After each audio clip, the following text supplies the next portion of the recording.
Assalamualaikum warahmatullahi wabarakatuh. Salam budaya. Pada kesempatan kali ini kami akan membahas sejarah tentang pengasingan Soekarno di Bengkulu. Pada tahun 1938, situasi politik di Indonesia sedang sangat tegang. Gerakan nasionalis yang menginginkan kemerdekaan dari penjajahan Belanda semakin menguat. Salah satu tokoh penting dalam perjuangan ini adalah Soekarno, yang kemudian menjadi Presiden pertama Republik Indonesia. Namun, peran Soekarno dalam perjuangan kemerdekaan membawanya ke pengasingan di Pulau Bengkulu, dari tahun 1938 hingga 1942. Pengasingan ini merupakan babak signifikan dalam sejarah perjuangan kemerdekaan Indonesia. Kali ini kita akan mengulas masa pengasingan Soekarno di Bengkulu, tantangan yang dihadapinya, serta dampaknya pada perjuangan kemerdekaan. Pada tahun 1930-an, semangat perjuangan kemerdekaan Indonesia semakin membara. Pemerintah Hindia Belanda merespons dengan tindakan keras.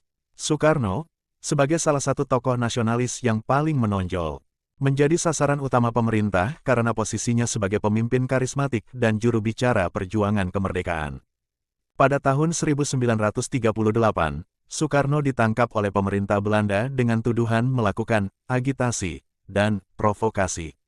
Dalam proses peradilan yang kontroversial, ia dijatuhi hukuman pengasingan ke Pulau Bengkulu, sebuah pulau terpencil di ujung barat daya Sumatera.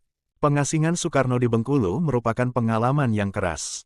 Ia tidak dipenjara di fasilitas konvensional, melainkan di hutan dan daerah liar yang indah namun keras.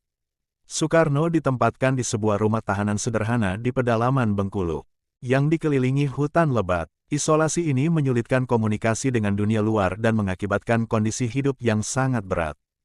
Meski dalam pengasingan, semangat Soekarno untuk meraih kemerdekaan Indonesia tidak pernah surut. Ia memanfaatkan waktunya untuk membaca, menulis, dan mengembangkan ide-ide tentang masa depan Indonesia merdeka. Pengasingan ini tidak hanya menjadi ujian pribadi, tetapi juga memperdalam fokusnya pada perjuangan nasionalis. Selama pengasingan, semangat perjuangan nasionalis Indonesia semakin diperkuat oleh Soekarno.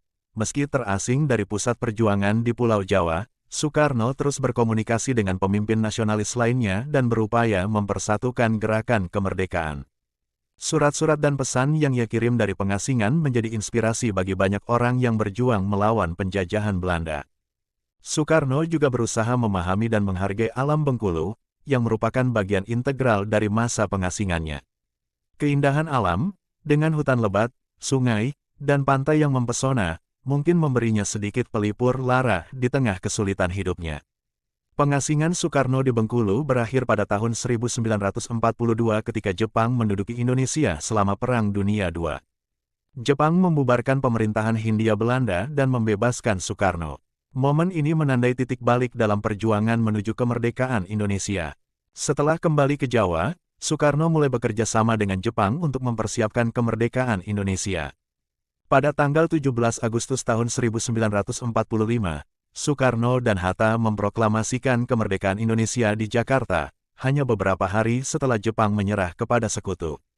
Pengasingan di Bengkulu, yang semula terasa sebagai penjara alam yang keras, telah membentuk Soekarno menjadi pemimpin yang semakin kuat dan bertekad dalam perjuangannya. Salam budaya, terima kasih sudah menonton, marilah kita bersama-sama menjaga keaslian budaya Indonesia dan menghargai sejarah. Terima kasih, jangan lupa like, share, dan subscribe. Wassalamualaikum warahmatullahi wabarakatuh.